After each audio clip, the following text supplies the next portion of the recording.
I'm Stefan Crandall. Welcome to PEIMA. Whole bunch of words. What we're really talking about is anomaly detection. New ways of doing it. So, I'm a PhD student from Curtin University. Where's Curtin University?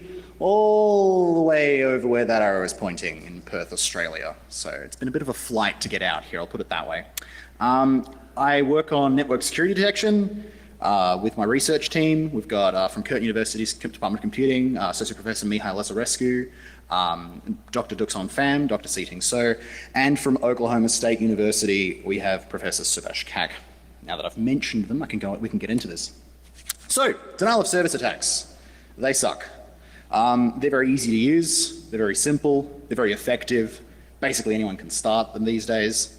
You'll get something like this in an email from your clients. They'll say, help, I can't access the internet, even though it's just their website, but I've worked in help desk, so. So basically, they're very, very easy these days. Social media lets people coordinate for massive distributed denial of service attacks. We have botnets around, It costs the attackers basically nothing to launch, and it costs you a lot to deal with, especially when they are very effective. This only gets worse. We have the Internet of Things. The Internet of Things to exponentially increase the amount of devices attached to the internet over the next decade and into the future, and God knows where. So basically these things we've been seeing aren't particularly well secured, so we're expecting to see enormous quantities of effectively denial of service vectors entering the market over the next decade. So flood-based attacks will become exponentially more powerful over that time. An example of where we're going was the Krebs on security distributed denial of service attack, where we saw over 620 gigabits per second of traffic, which is ridiculous, completely ridiculous. So it's basically inevitable that this is going to get much, much worse over time, and it's going to get much, much more prevalent as it becomes easier and easier for people to leverage this kind of thing. So what can we do? Can we install a firewall? Well, no, because you're actually hosting the things that are being attacked. They're legitimately trying to use them, just abusing their use of them. So we can install an intrusion detection system. Yeah, a signature-based IDS can detect attacks from botnets. It knows that, there's bad IPs out there. You don't want traffic coming from them. But you can spoof IP on the internet. So maybe not. And you could make your traffic look like normal traffic, so the signature-based system can't really tell. Because again, we're not sending, actual smart sort of viruses, worms or whatnot. We're just sending a lot of what looks like legitimate traffic. So you can pretend to be whatever you want. So why don't we teach an AI to do, our stuff for us, an anomaly-based detection IDS system, what if we taught an AI what normal looked like on our network and then tell us when things go wrong, when things aren't normal anymore, AI are pretty good at figuring this sort of thing out, problem solved, right? Not so much. I mean, they are very effective. I'm not here to poo-poo anomaly-based intrusion detection systems. They're great, but they do have their issues. They are big, clunky sort of pieces of software. They can often require dedicated hardware through your network. They have training time. You need to have 1-2 weeks of time where you actually have to sit there and tell it, okay, learn this as normal. You have to make sure that there's nothing unusual going on during that time, because otherwise it will learn the unusual as the new normal. And then you have to tune it, right? As the network use case changes, as the business you're working with, your clients, their use case changes, you have to change what normal changes. So you have to change what the AI actually sees as normal. So you have to constantly retune, and of course, during this process, you're going to get a lot of false positives. The other thing, specifically with denial of service attacks, is that you can detect a sudden burst of traffic, a sudden, large amount of legitimate users using your website as an attack. Like, say for example, you're working with a web host that for some reason is hosting, I don't know, Steam, and the Steam sales start, and suddenly everyone visits the website. Now, an anomaly-based intrusion detection system might go, that's a lot of traffic, a lot of legitimate-looking traffic showing up at once.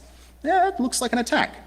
And that can generate false positives, which can lead to alert fatigue, which isn't particularly good for your security department. We have a different solution, though. We call it PEIMA, the probability engine to identify malicious activity. So what can PEIMA do? Well, it's an anomaly-based detection system, right? So, pretty good. It detects attacks within microseconds of them starting.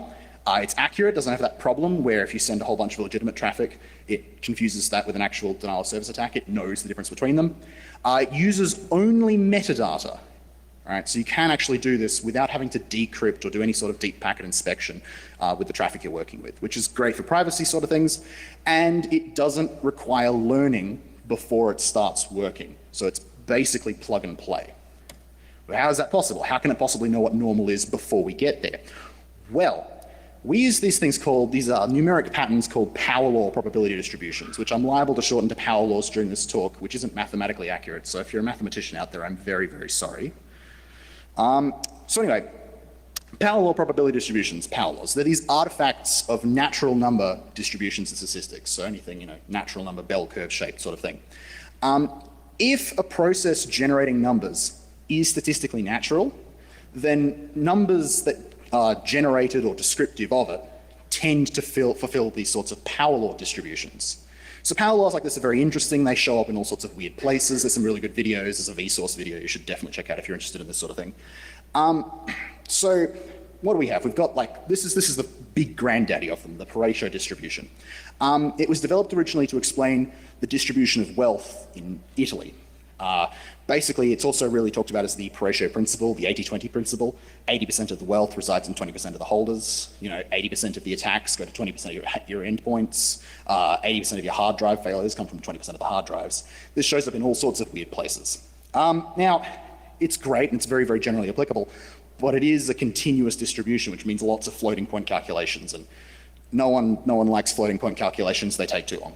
So conveniently, we do have discrete distributions. For example, Zipf's law. Zipf's law relates the popularity of categories to the number of elements in them.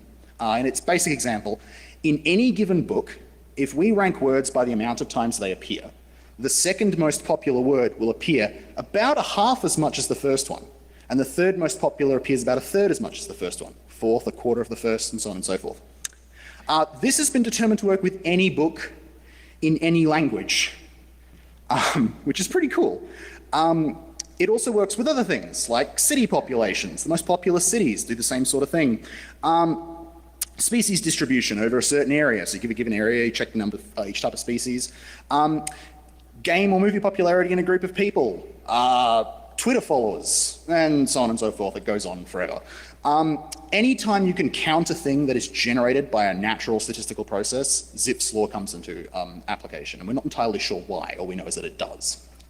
Now, the interesting thing is if Zipf's law is not being followed by, say, a book, that means it's generally gibberish. And it's not gibberish as in random letters, because that does tend to follow Zipf's law. It means that there are real words. They're just arranged in a way that is gibberish. So, Benford's law. This one's really great. Benford's law actually doesn't change.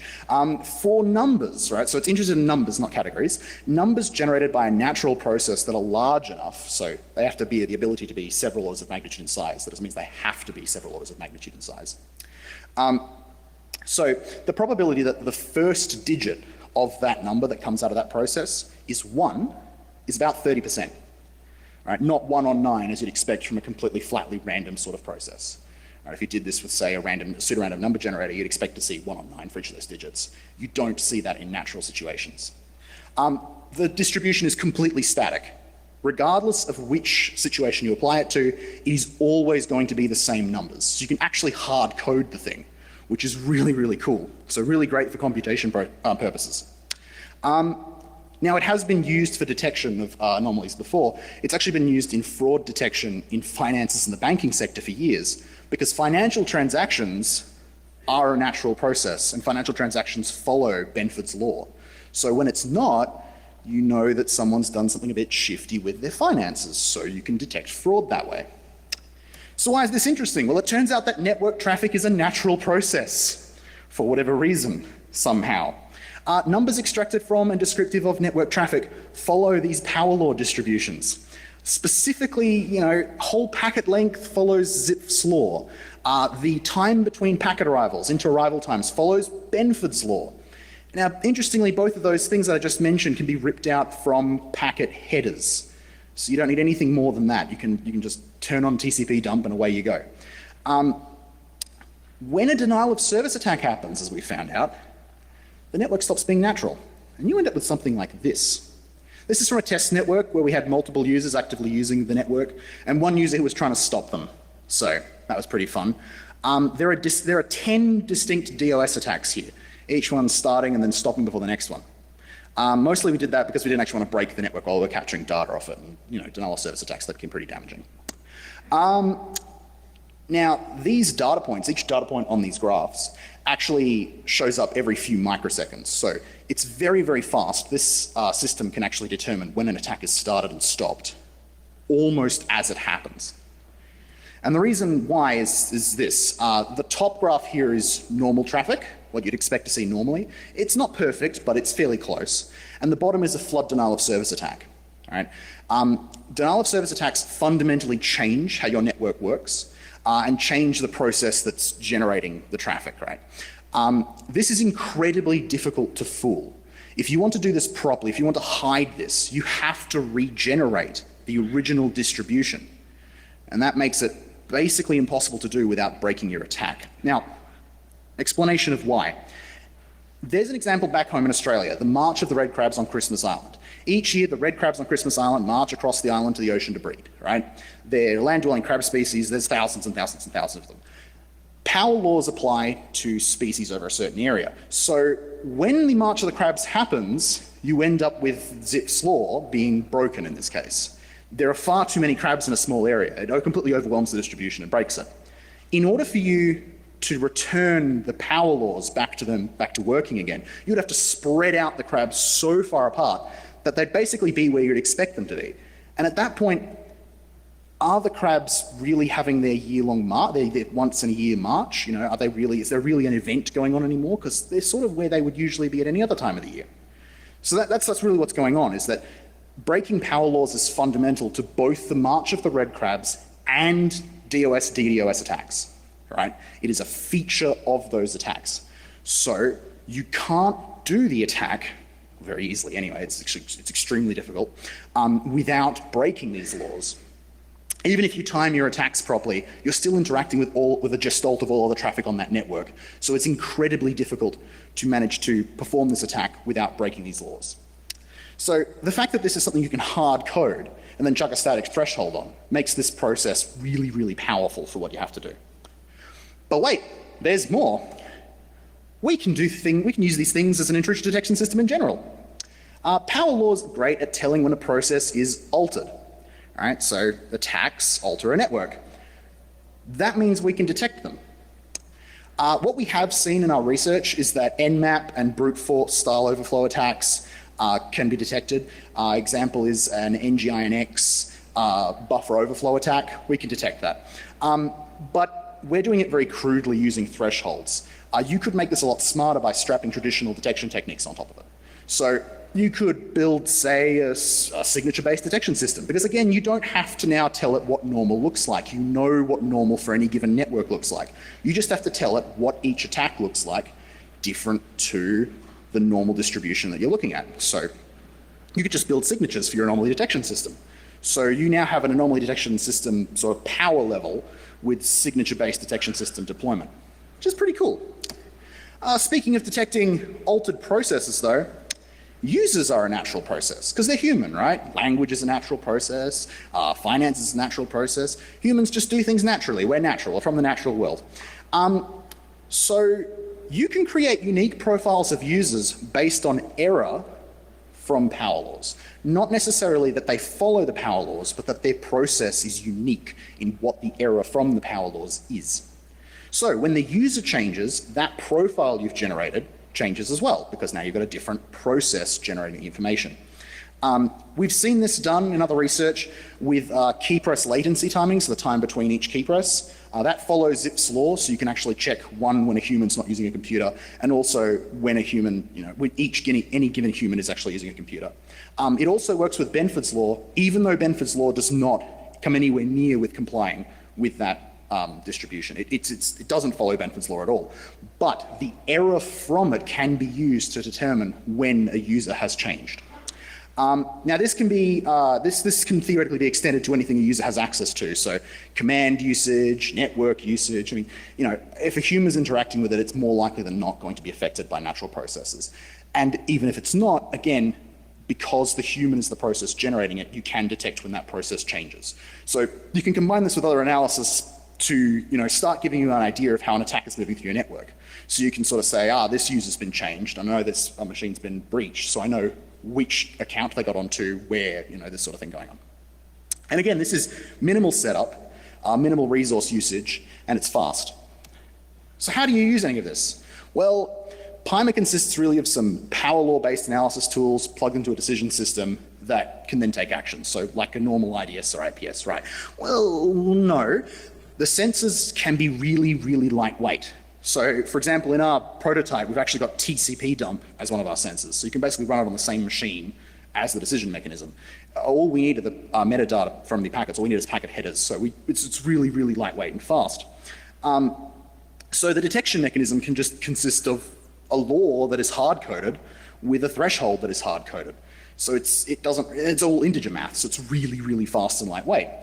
The whole thing can be run on a household router if you need to. Now, obviously, that's going to get overwhelmed by any attack you throw at it because it's a household router and doesn't have very much throughput. But the point is you can run this on really, really small systems and scale it up to be a very, very low footprint on a really, really wide-scaled system.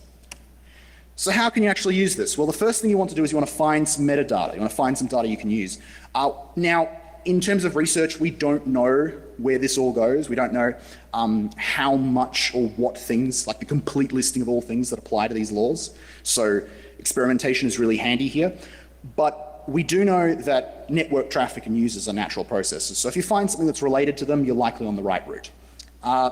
Zipf's law is really easy to find stuff for. Look for groups and categories. An example is that we haven't talked about yet is TCP flags. The amount of SYN packets, the amount of ACK packets, the amount of FIN packets, that sort of thing. So Benford's needs numbers, right? And then you have sufficient length. So look for things that can be many digits long that are related to these numbers that are generated. Be aware that sometimes Zipf's and Benford's can converge and you can actually use the same data on both laws. So don't think that just because you have one, you can't use another. This is actually possible to cross-pollinate. The next thing you need to do is you need to create analysis windows. Now, statistical analysis needs batches of data to work with. So you need to group packets or group events together in order to do statistical analysis on them. You can't just look at one at a time. You can make them really big.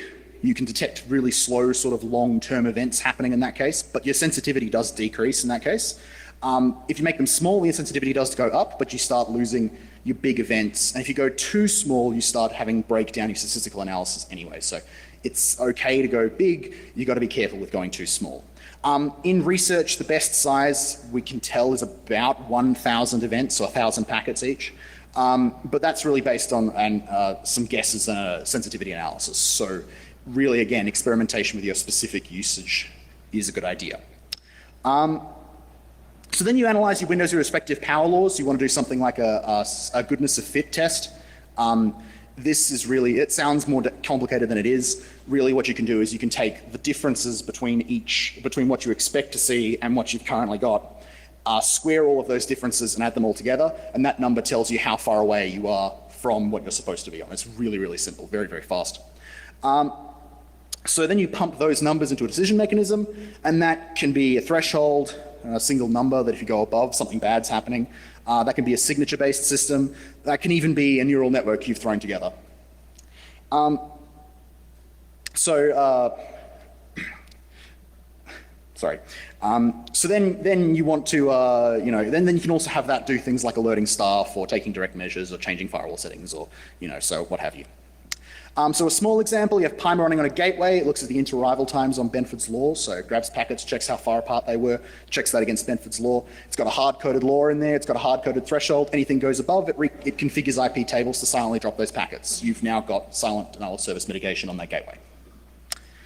It doesn't require anything else, just sit on the gateway. The whole system's totally encompassed in it. The second example, we can go with very, very big, the Eye of Sauron approach. You have a scene, you like your scene, you've set it up really nicely. It gathers data from everywhere. It gathers data from user computers, user data, it has network data, it has everything. You take that data, metadata or data from that the scene's collecting, put that into PEIMA, and then pass PEIMA's analysis back to the scene. You now have an alert, and PEIMA can say, this is bad. And now you actually have things like, you actually now have a mathematical law of nature telling you, hey, something's wrong. So if you've got an attack going on and PEIMA's telling you it's bad, it's probably something actually going on. But if you've got an alert for a denial of service attack and PEIMA says everything's good, then it's likely, it's just a false alarm. Now, this will improve your system's ability to determine alert severity and reduce alert fatigue. So in conclusion, early days here. I mean, we're not entirely sure what the entire space of this is. It's not been completely plumbed, but what we have seen so far is reasonably impressive. Now, this is a wild west of anomaly detection right now. If you're an engineer and want to strike gold here, now's the time to experiment. These solutions are coming, and they will affect how you defend your networks. So, thank you very much. Hopefully you enjoyed hearing about this brand new method of anomaly detection, and you're reasonably interested, if you're an engineer, in playing around with this yourselves. Any questions? Yes, there's microphones there, and there. I mean, if you just yell it out to me, I can repeat it. I didn't see how you could mitigate how you can determine that there's an unusual distribution, and how you know what part of that attack. So power laws can be, the nice thing about them is they're generally applicable to any subset of data you've got.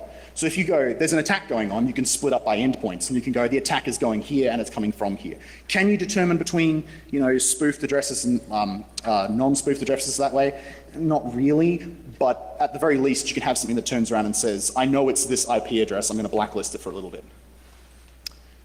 Yes?